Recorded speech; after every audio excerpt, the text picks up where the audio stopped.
All right, welcome everyone to Hip Hop Public Health's first ever prep session, Strong Start, Building a Healthy Classroom Culture. Today's webinar focuses on preparing you to use two of our educator toolkits that can set the tone for a healthy classroom. 20 seconds or more hand washing lesson to support hygiene routines, and our hype movement lesson to build social emotional skills and connection. Before we dive in, I'd like to formally introduce the team. I'm Lindsay Harr from Hip Hop Public Health, and I'll be guiding you through today's session with my colleagues and co-facilitators, Pixel Kadnoff and Jennifer Paulino. We're also joined by our special guest, Hip Hop Public Health founder, Dr. Olajide Williams. We are excited to be here with you, and we can't wait to learn together. We're grateful that you are sharing your time with us today.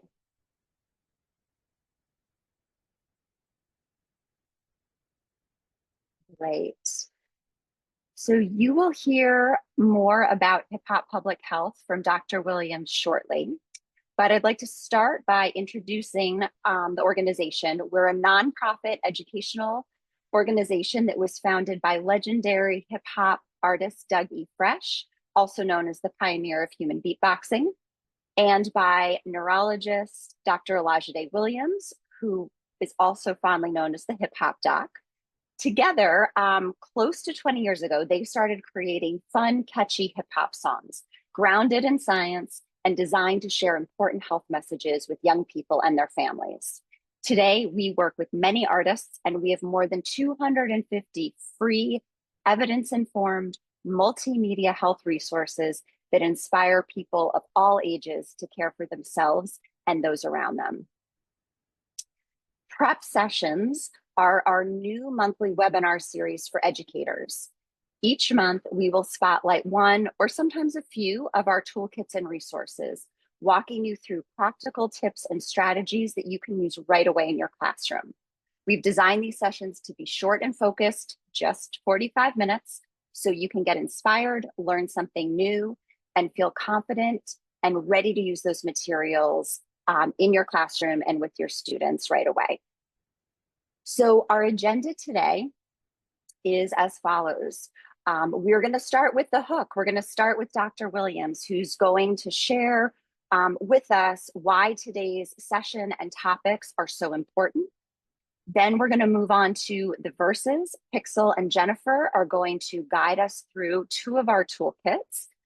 We chose these toolkits specifically because they can help jumpstart the school year and help you establish healthy habits and patterns with your young people that can set the tone for the rest of the year. And finally, we'll move on to the remix, where we can think about how you can make these lessons your own, and we'll have space for Q&A as well. Before we begin, I have one housekeeping note. You can reach out to Pixel, Jennifer, or me anytime during the session using the chat or the Q&A feature. We love hearing from you. We encourage you to share your comments and questions. And if you have a question, we'll reply either in the moment or during a pause. Thank you, Lindsay. Thank you, Lindsay. So I'm going to take a moment to talk a little bit about our founder here. And just know that each of our prep sessions this year will feature a special guest from the field who can share their expertise and inspiration with us. So for our first ever prep session today, we are excited to welcome one of the founders of Hip Hop Public Health, Dr. Olajide Williams, also known as the Hip Hop Doc. He is the Vice Dean of Community Health at Columbia University, attending physician at New York Presbyterian Hospital, and a clinical neurologist at Columbia University Irving Medical Center. Dr. Williams is a world-renowned leader in stroke disparities and community-based behavioral intervention research.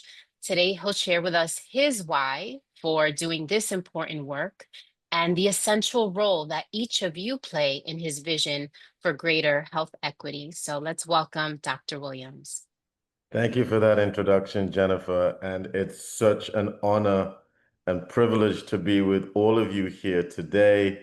Thank you for being here and sharing this inaugural event with us.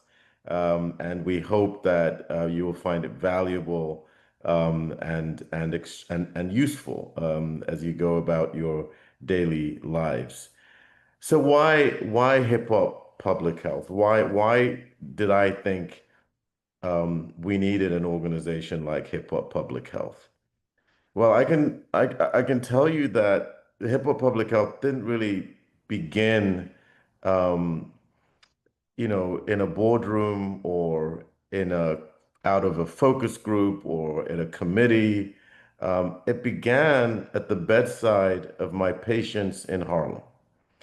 It began at the bedsides of patients who were dying, patients who were disabled, patients who were suffering, and I would it was born in tragedy. It was born out of a deep need to address some of the preventable factors that would leave patients in this condition. And for me, whether I was in the emergency room, whether I was in the stroke unit, whether I was in my own office seeing patients, one thing was very, very clear to me, and that is there was a very strong correlation between health literacy, and health literacy is defined as the ability to obtain knowledge, to understand that knowledge you've obtained, and to be able to apply that knowledge into your daily lives. And I found that there was a strong correlation between health literacy and disease, between health literacy and those patients who arrived beyond that treatable time window for the stroke that I was treating. Because I knew as a neurologist that if they had recognized their symptoms of stroke, if they had if they understood that those symptoms were potentially reversible, if they knew that the treatment was time dependent and needed to occur within a very short time window, they might have come straight to the hospital and I might have been able to treat them in the emergency room with life-saving treatment that would have prevented that disability and preserved their lives and their ability to live healthy lives and thrive. And so that's just one specific example of how health literacy can literally change the trajectory of your life. But it happens in all domains of health, from the smallest thing like hand washing or not washing your hands appropriately and exposing a grandparent to COVID-19, or God forbid, what we saw in Africa during the Ebola crisis, exposing a loved one to Ebola and the certain death of Ebola from just washing your hands, to developing a tooth abscess or periodontal disease from not brushing your teeth properly, and as a result of that, developing a brain abscess or developing chronic disease, whether it's heart disease or other chronic diseases, because you weren't brushing your teeth properly. There's so many examples where health literacy directly impacts our well-being. And the data and the science tells us that health literacy, low literacy, is one of the most common causes of premature death in the United States. Low health literacy is one of the most common causes of premature death in the United States. And yet, low health literacy on the surface seems like a low-hanging fruit. It seems like we can actually fix this. We can fix this problem. It's not one of these problems that involves multiple layers and great expense and we have to move heaven and earth to change structures and systems and policies. And low health literacy seems like an area we should be able to address, any of us. But even opportunities that seem obvious and accessible often have layers of difficulty. especially if we do not appreciate the hidden challenges. And I believe one of the reasons why public health efforts have struggled in historically marginalized communities is because of these nuances, these hidden challenges of developing and delivering an effective health literacy program that would actually make a difference in people's lives. And so what we did is that we conducted extensive research looking at health literacy and its ability to impact behaviors. And we looked at different ways of delivering health literacy interventions. And our research showed us that by integrating hip hop culture into health education, we can meet young people where they are with their language and through their lived experience. And that is critical.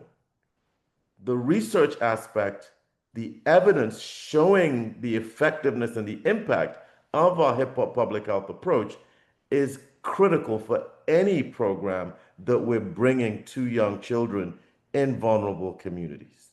We have to show it works. And that is one of the things that hip hop public health from the very beginning focused on. So, what do I see as the role of educators in the mission of health literacy and health equity? So we see you, our health educators, as health MCs, as masters of health communication, as ambassadors in the mission to empower our young people with health literacy skills. You, not me, not physicians like me, you are the trusted voices who can translate health information into digestible knowledge that students can understand, that students can trust, that students can apply in their lives. And in doing so, health MCs don't just teach, they inspire action and change. So the work that we do at Hip Hop Public Health, our educator toolkits, are designed by educators for educators. And they make it easy to embed health literacy into the curriculum in a way that's culturally relevant, in a way that's dynamic, and in a way that's memorable. You have the opportunity to foster generations of young people who prioritize wellness, advocate for health equity, and contribute to healthier communities. So, what is the purpose of this prep session space? So, I want to say that we are here to reaffirm that you are not alone in this work. Sometimes it can feel lonely. Sometimes we can feel isolated. Sometimes we feel unsupported, as if we're on our own, doing work against all odds. But we want you to know that you are not alone on this journey, that we are here for you. These monthly prep sessions have been created for you, our health MCs, to preview our lessons and resources with the support of a community of health educators, and most importantly, our hip hop public health team. Our hope is that through these prep sessions, you'll feel prepared, you'll feel supported, and you'll feel inspired. So inspired that you will embrace the mission of educating your students with health information and the skills that they need for their own lives and those of the people that they care about. I just want to end by saying a couple of things. The first thing is the people who are closest to the problem are often closest to the solutions. People who are closest to the problem are often closest to the solution. We have a crisis among our young people, a health crisis among our young people that statisticians and public health experts have all acknowledged might be the first generation that are outlived by their parents. The first generation of young people that are outlived by their parents. That is a crisis.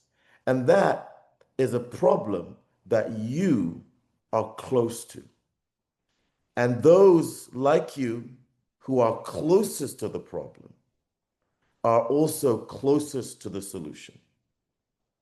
We believe, as Frederick Douglass believed, that it is easier to build up a child than to repair an adult. Together, as our health MCs, we will work with you arm in arm, hand in hand, to build up children across this entire nation so that we won't have to repair adults. Thank you for the important work that you do for our students. We look forward to connecting with you at our prep sessions this year. Thank you all. Thank you so much, Dr. Williams. I am moved both personally and professionally by what you have to say and feeling inspired, as I know many comments were coming into the chat feeling moved to tears, someone said, by what you had to share. So thank you so much. We're going to move to the next part of our agenda, the verses, where we will walk you through today's featured toolkits and we'll highlight the key activities and show practical ways you can use them in your classroom and give you tips to make these lessons engaging and relevant for your students. And like Dr. Williams was just saying, here are some practical lessons that can do the work of bringing these messages to your young people as you go out and figure out how to incorporate them into your classrooms. So let's dive into one of our classic lessons, 20 seconds or more. This lesson isn't just about teaching a hygiene routine. It's about helping students understand why hand washing matters for their health and the health of their community. By the end of this overview, we want you to walk away with 3 key takeaways. First, that you'll understand how to use the 20 seconds or more song to teach about hand washing to your students. Second, that you'll be familiar with all the main elements of the lesson so that you feel prepared to teach it. I was a classroom teacher. I know the kind of time it takes to prep a lesson. We are trying to offer this to you as your lesson prep, so you feel ready to teach the lesson. And third, you'll feel confident adapting the lesson, knowing how to use the materials, adjust the activities in your classroom, and connect the lesson to bigger health concepts. Our goal is for you to leave ready to teach this lesson in a way that sticks and makes a real impact. Lesson prep? Check, done. Consider this your lesson prep to make teaching 20 seconds or more a breeze. So to access any of our educator toolkits and lessons, you first need to register on our website. Don't worry, it's free. We include all the links in the follow-up email. And once you're registered, you can go to the lesson page, download the materials so you have them handy, and then bookmark the page so you can easily find it anytime. Each toolkit has its own landing page where you'll find all the key information and materials in one place. This lesson, 20 seconds or more, is designed for grades 3 to 5, which you can see indicated by the yellow bubble. But it can easily be adapted for younger students by adjusting the reading and writing activities. I'll point out ways to do that as we go through the lesson. The learning objectives are clearly listed, so you know exactly what students should take away, and everything you need to teach the lesson is included: the full lesson plan, editable Google Slides, and optional pre and post learning checks, as well as a family letter to share with students and caregivers. To make teaching this lesson as easy as possible, each slide includes speaker notes. You'll find these same notes listed alongside the slides in the lesson plan, so you can reference them however works best for you. This way you'll always know what to say and how to guide your students through this activity. So now I'm going to walk you through the lesson slides. This is designed as a 60-minute lesson, and I'll point out key activities and talking points so you feel ready to teach it yourself. Before we dive in, let's talk about the rationale for this lesson so that you will also share with your students. Keeping hands clean is one of the most important steps we can take to stay healthy and prevent the spread of germs to others. As we know, many illnesses are passed on when hands aren't washed with soap and running water. That's why we created this lesson, to give students a clear, engaging, and memorable way to understand how hand washing protects their health and the health of their community. So as we go through the slides, you'll see how each activity and discussion connects back to this central idea. By understanding the rationale, you'll be able to teach the lesson with confidence and make the importance of hand washing resonate with your students. So this is the first slide. You're looking at the actual lesson slides. This is the first slide, and it's all about helping students connect with why hand washing is important. In the classroom, teachers start by asking students to reflect on why it's important to wash their hands, encouraging them to share their answers aloud. Teachers can affirm each answer, chart responses on a board, or have students discuss in pairs before sharing with the whole class. The key message students take away from this is that thorough hand washing, at least 20 seconds with soap, is the single most effective way to remove germs from our hands and protect ourselves and others from getting sick. For us in this prep session, the key takeaway is seeing how these guided discussions and questions set the stage for understanding the science behind hand washing and how you can lead students through this conversation in an engaging and interactive way. As Dr. Williams was saying, that you're playing the health MC role, making this scientific information understandable and translating it to your young people. This next slide focuses on teaching students the correct steps for hand washing. In the classroom, teachers start by explaining that there are specific steps to washing hands properly. A short video is shown to demonstrate these steps, and students are reassured that they will have a chance to talk about it afterwards. If possible, teachers can also model hand washing with soap and water to give students a clear visual example. After that, the next section of the lesson guides students through reviewing and practicing the steps of hand washing. Teachers start by brainstorming the steps with the students, charting what they already know and what was shown in the video. And then there's an optional think, pair, share activity that can let students discuss their ideas with a partner before creating a classroom chart. Teachers can also connect this to hand washing routines in different areas of the school, such as in the cafeteria, in the classroom, and acknowledge that some students may need extra opportunities to wash their hands based on personal preferences or sensory needs. Next, teachers break down the 5 key steps to hand washing by highlighting which steps students already identified and simplifying them into 5 easy to remember words: wet, rub, scrub, rinse, and dry. The section wraps up with students creating a hand-shaped graphic organizer, writing 1 step on each finger. This activity helps students internalize the steps and gives them a visual, hands-on reference. As you can see, there are many opportunities to tailor these activities for your students based on their age, reading level, and other variabilities. All lessons are designed to require minimal resources such as handouts. And in this lesson, the hand can be traced right in a notebook, or get as creative as you want with colored paper, markers, or more. Now we arrive at the heart of the lesson, which introduces students to the Hip Hop Public Health video, 20 seconds or more, which features hip hop artists, community members, and families demonstrating proper hand washing. We encourage educators to introduce the video by asking students to notice when each step that they wrote on their hand graphic appears in the video. After watching, students celebrate with applause, and teachers can let them know that soon they'll have a chance to dance along with the song themselves. For us in this prep session, the key takeaway is seeing how music can reinforce learning. The video not only models the steps visually, but teaches a catchy song and a hook to help make hand washing fun, engaging, and memorable. There's also a version of the song in Spanish and ASL, which we will share in the follow-up email. So we're going to go ahead and take a look at the video. Fresh, coming at you live and direct. All of y'all out there, I got a couple of things I want to talk to y'all about. Wash your hands, everybody. And everybody, wash your hands. 20 seconds. Come on, wash your hands, everybody. And everybody, wash your hands. My people uptown, wash your hands. My people downtown, wash your hands. People from the East Coast, wash your hands.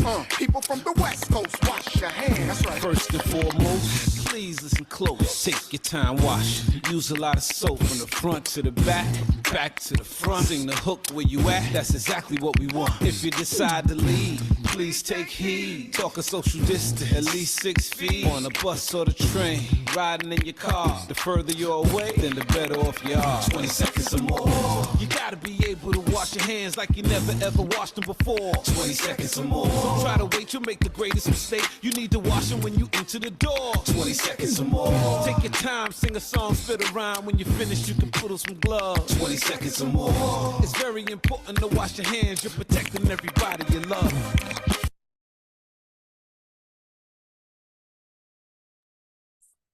Okay, so now teachers, after showing the video, now teachers can guide students to create their own hand washing dance to go along with the song.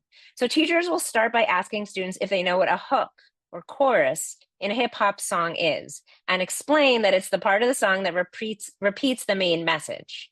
In this song, the hook begins with, "Wash your hands, everybody, and everybody wash your hands."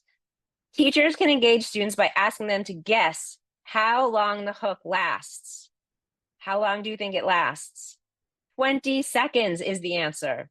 So singing the hook while washing your hands ensures students are washing for the full recommended time. For our prep session, the takeaway is seeing how the lesson connects hand washing to music and movement and reinforces the 20-second rule. So students then get to practice the hook of the hand washing song. Teachers guide students by showing the lyrics to the hook. They can sing along and playing just that part of the song so students can follow along and sing with the words on the screen. The hand washing song has an accompanying dance too. So not only are students remembering the key skills of hand washing through music, but also through movement, kinesthetic learning. Before getting up to moves, teachers guide students to think of a few key steps to set the stage for a safe and enjoyable experience. Start with a group agreement, encouraging students to move how they move. Emphasize that there's no single right way to move. Just as there is not only one great color crayon, there is not just one good kind of shoe, and not only one beautiful type of tree. This helps students feel safe, respected, and free to express themselves. Next, you would invite students to connect with their bodies and surroundings. For standing students, place feet firmly on the floor. For those sitting, find a comfortable and stable position. Now let's talk about the dance itself, which is kind of like a freeze dance. During this part of the lesson, students are invited to move around the room while the song plays, and then stop during the hook to pretend to wash their hands, covering their palms, backs of hands, fingers, and wrists. During those 20 seconds, practicing the skills that you just reviewed with them. You'll guide them to go through the transitions, moving, stopping, washing, and dancing again. The key is to keep it safe, respect personal space, and make sure everyone feels comfortable. You can also encourage adaptation so that every student can join in, whether that's dancing in place, moving just their arms, or even doing tiny movements with their fingers or eyes. The takeaway for you as a teacher in this prep session is that this is a great example of how to lead a movement-based lesson that's inclusive, safe, and tied directly to the health message, while giving students a chance to physically engage and have fun with the content. Now we're moving into reflection. Students take out their hand drawing, add their name and date, and respond to a prompt, something like completing the sentence on the slide in their own words. So for example, if everyone in their classroom washed their hands regularly, then it would keep the germs and sickness down, one student might say. Once they're finished, you can collect the sheets and count these as classwork, or help you check if learning objectives were met, and ideally be returned so that students can share what they learned with their families. This is a simple way to reinforce the lesson and extend the learning beyond the classroom. Finally, we wrap up by helping students think about how you bring this learning home. Ask them if they think their family members know the hand washing information they just learned. Some will, some won't. Then empower them to share what they learned with friends and family. Not all adults know proper hand washing techniques, or they might have learned it differently. Have students think about when during their day they could show this to their hand washing skills and who they could share it with. You can also have them share their plan in a few different ways, writing it down, sharing aloud, turning to a neighbor, or even putting it on a class chart. This gives students ownership and helps reinforce the lesson outside the classroom. To close out the lesson, thank students for their great work today. you have the option to introduce the no stress post-learning check. It can be shared via QR code, link, or hard copy. Explain to them that this is a quick, low pressure way to see what they've learned and to help guide future teaching on the topic. Finally, let students know that you'll be sending home information about today's lesson, including a link to the video so they can share it with their families and keep practicing at home.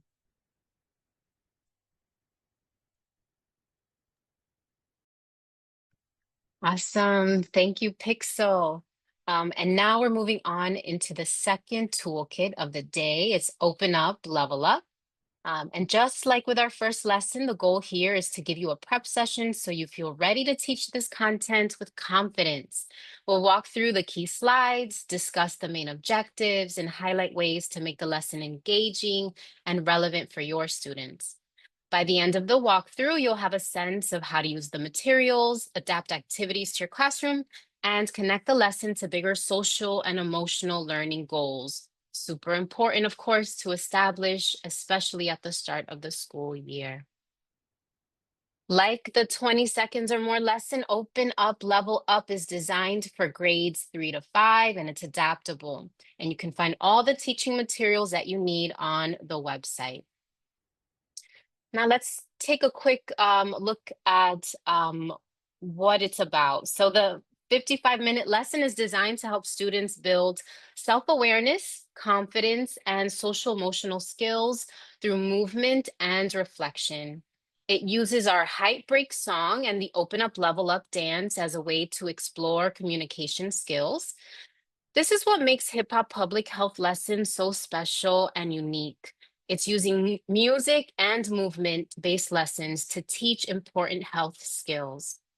Students will participate in guided activities that encourage them to open up by expressing themselves physically and verbally in healthy ways, and to level up by practicing healthy communication, collaboration, and decision-making. The lesson blends music, interactive exercises, and discussion to make learning active, engaging, and memorable, while connecting these lessons to real-life situations, both in and out of the classroom. So you'll begin the lesson by introducing an attention getter to help students come together quickly during transitions. This creates a group norm for classroom management. Again, as you know, very important at the start of the school year. If you already use movement in your classroom and have strategies that already work, you can either add this in or just use what you know. These lessons are designed for teachers who are regulars at using movement, as well as those who might be less familiar. So you'll introduce the call and response, and it goes a little something like this. When I say hip, you say hop. So you'll practice a few times with your students, spending extra time if this is new to the class, so that everyone responds confidently. Then teachers will guide students in thinking about what it means to open up to someone. You might start by asking the class, what does it mean to you to open up to others? And collect answers such as sharing thoughts and feelings, being truthful, or expressing yourself honestly. So the slide here can provide a few examples to the students. These should be small, everyday examples. We're not guiding students to reveal deep or serious topics. However, if a student wants to share something with you that's a bit more serious, the lesson materials actually guide you to work with your school social worker to follow up about any issues that students may raise. Next, teachers will guide students to think about what it means to level up. So ask them what comes to mind, share a few examples from the slide, and invite students to reflect on a time that they've leveled up or one way that they'd like to. So this helps connect the idea of growth to their own experiences and opens up space for discussion. Again, this lesson uses movement to teach the concepts of open up, level up. Like in the previous lesson, before students start moving, you'll create a safe movement environment through the group agreement, which again is you move how you move. And again, there's the reminder to practice getting grounded before moving. Next, you'll teach the open up, level up movements. Walk through each move with the students using the visual guide that you see here, or you can use your own demonstration. The 4 moves link together in a cycle, so practice looping them.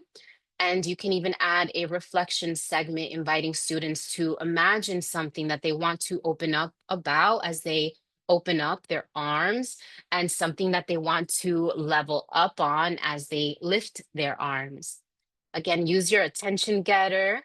As I say hip, you say hop to bring the group back together when you need to refocus or transition. In this next slide, you'll have students get into position, sitting or standing, to follow along with the open up, level up video. They'll do their best to move with the video, and you can remind them that everyone moves how they move. Use your attention getter as needed to bring the group back together and have students return to their seats once the video ends. Afterwards, take some time to lead a debrief discussion with students so that they can reflect on the experience and their learning.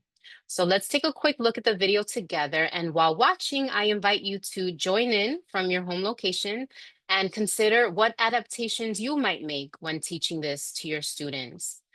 Note that the dancers offer both standing and seated variations. We're starting the video halfway through, but know that the first part of the video will provide step-by-step instructions for each move of the dance. So let's take a quick look. Now you can sit a little lower if you want to, right? Jamie's gonna keep it more right in the center. So, but it's really a centering, opening and a leveling up. We got one more slow and then we're gonna pick it up because you all got this, yes? Got it. Yes, here we go. And open up, level up, and open up, level up. Now if you want to, you can add just a little bit more lower body, right? So I'm gonna get a little funky with it. Boom, ha, and boom, ha, and boom. Shake it on out and work in me 4 more. Yes, yes, and 3. Come on. What you got now?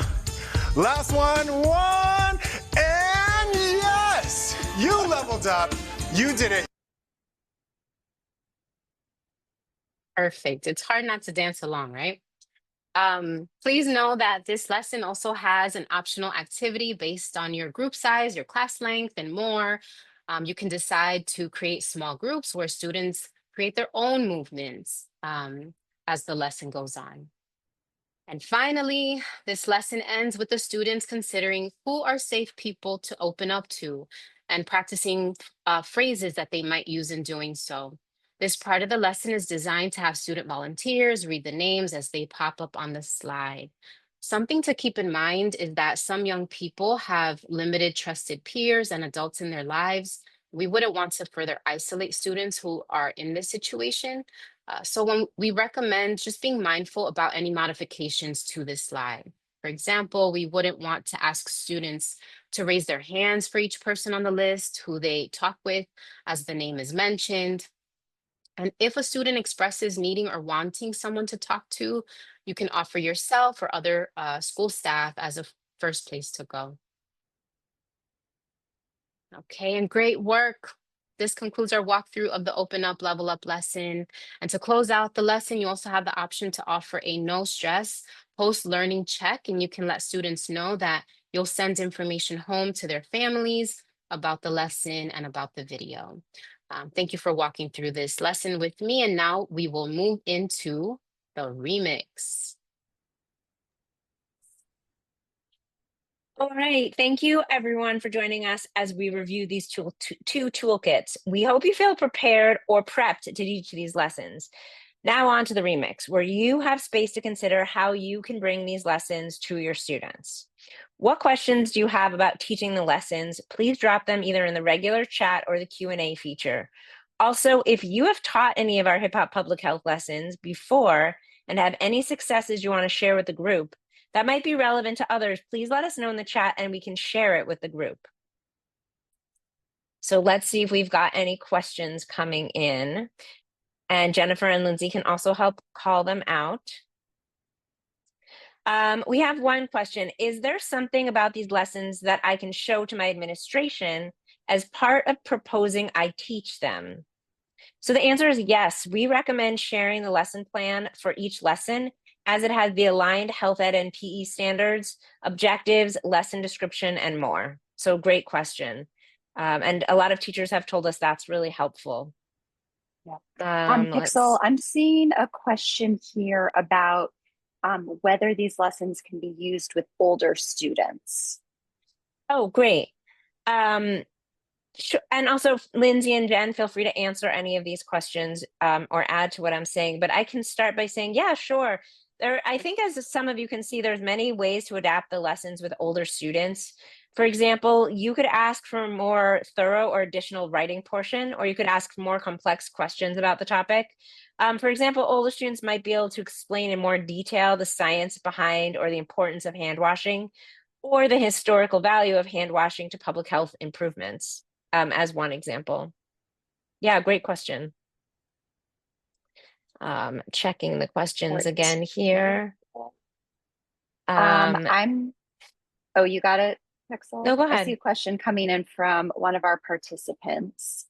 So the question is, I'm formulating my first curriculum. Do you have tools for that, or what format can I make it in? This participant works with at-risk youth and incorporates hip hop into their teaching. I'm going to ask if you can, I have a follow-up question before I answer it so we can make sure that it's relevant. When you say you're asking tools for the curriculum, can you let us know a little bit more about what you might be looking for? And I can, while you're doing that, say that on our website, which again, we'll send in the follow-up email and be in the closing slide, hiphoppublichealth.org, you can find all of our different lessons that we're mentioning with, and each tool, we call them a toolkit, the collection of slides, lesson plan, letters home, other handouts. So each toolkit has all of these materials. And so many teachers have told us they can combine the different toolkits into a lesson or a curriculum that they use in their in-school or after-school program. So they can group them together to match whatever are the needs, making any adaptations for the age or language background of the students. Great.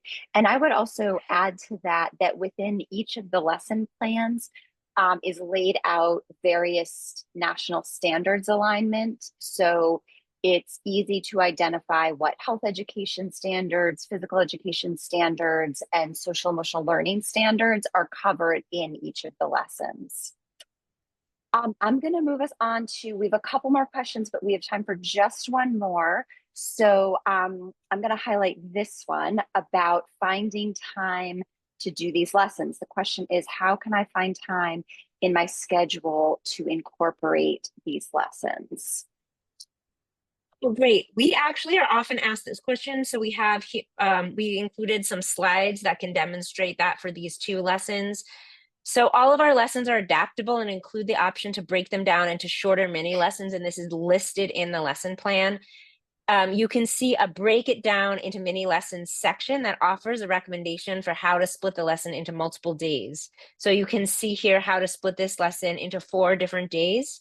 And you can also come up with your own way to break it down. So great question. Great, thank you.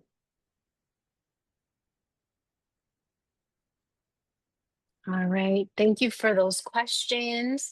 And we hope that you are going to be leaving this prep session feeling ready to teach the lessons. And so here are some actionable next steps. I'd love for you to think for a moment about what your next steps will be.